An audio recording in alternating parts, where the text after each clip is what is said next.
UPSC की तैयारी करने वाले घंटों पढ़ते हैं। 10 घंटे, 12 घंटे, 14 घंटे।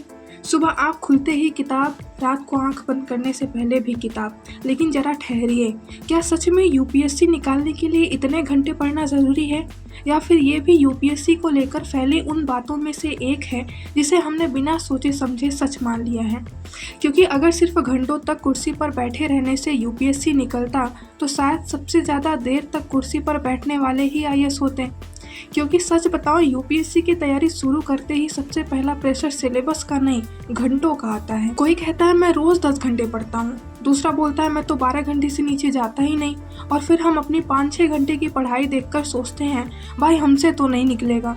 लेकिन यहीं पर एक बहुत बड़ा भ्रम पैदा होता है। यूपीएससी कोई अटेंडेंस बेस्ड एग्जाम नहीं है कि 12 घंटे पूरे किए और रिजल्ट में आईएएस लिख दिया जाएगा। मान लो कोई व्यक्ति 12 घंटे किताब खोलकर बैठा है, लेकिन हर आधे घंटे में फ़ोन, नोटिफिकेशन, चाय, थोड़ी नींद और फिर कल से सीरियसली पढ़ूंगा, तो ये 12 घंटे असल में कितने घंटे की पढ़ाई हुई? वहीं दूसरा व्यक्ति 6-7 घंटे पढ़ रहा है, लेकिन पूरी कंसंट्रेशन के साथ, सही रिसोर्स से और रोज कंसिस्टेंटली। तो सवाल ये नहीं है कि कौन ज़्यादा देर तक पढ़ रहा है, असली सवाल है कौन सही चीज़ सही तरीके से और लगातार पढ़ रहा है। और यहीं से हमें समझ आता है कि यूपीएससी प्रिपरेशन में आवर्स से ज़्यादा इम्पोर्टेंट है इफेक्टिव स्टडी। लेकिन इसका मतलब ये भी नहीं है कि आप रोज़ 2 घंटे पढ़कर बोले मैं तो क्वालिटी स्टडी कर रहा हूँ। भाई क्वालिटी भी चाहिए और क्वांटिटी भी, बस दोनों का बैलेंस समझना ज़रूरी है। तो चलिए अब उस सवाल पर आते हैं जो हर यूपीएससी एस्पिरेंट के दिमाग में घूमता रहता है, आखिर पढ़ें कितने घंटे? अगर आप बिल्कुल शुरुआत कर रहे हैं तो 10-12 घंटे पढ़ने का टारगेट बनाकर खुद को परेशान करने की ज़रूरत नहीं है। शुरुआत में 5-6 घंटे की जनरली फोकस्ड स्टडी भी काफ़ी अच्छी हो सकती है। फिर धीरे धीरे अपने कैपेसिटी और रूटीन के हिसाब से इसे बढ़ाया जा सकता है। लेकिन यहाँ एक छोटा सा ट्विस्ट है।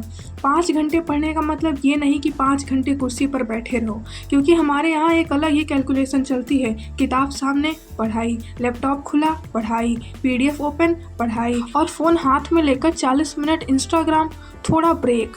असल में आपको अपनी इफेक्टिव स्टडी देखनी है। जैसे अगर आपने 7 घंटे का स्टडी सेशन रखा है और उसमें से 5 घंटे जनरली पढ़ा तो वो काफ़ी मीनिंगफुल है। अब दूसरी बात, हर व्यक्ति की कैपेसिटी एक जैसी नहीं होती।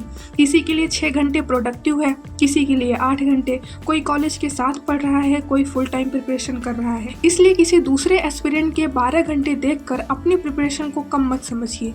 यूपीएससी में कंपटीशन दूसरों के स्टडी आवर से नहीं, अपनी प्रिपरेशन से है। और सबसे ज़रूरी बात, ये एग्ज़ाम सिर्फ 1-2 महीने की मेहनत से नहीं निकलता। यहाँ कंसिस्टेंसी बहुत बड़ा फैक्टर है। आप रोज़ 6-7 घंटे ईमानदारी से पढ़ते हैं, रिवीजन करते हैं, पीवाईक्यूज लगाते हैं, आंसर राइटिंग करते हैं और अपनी गलतियों पर काम करते हैं, तो ये उस पढ़ाई से कहीं ज़्यादा वैल्यूएबल हो सकती है जिसमें सिर्फ घंटे गिने जा रहे हैं।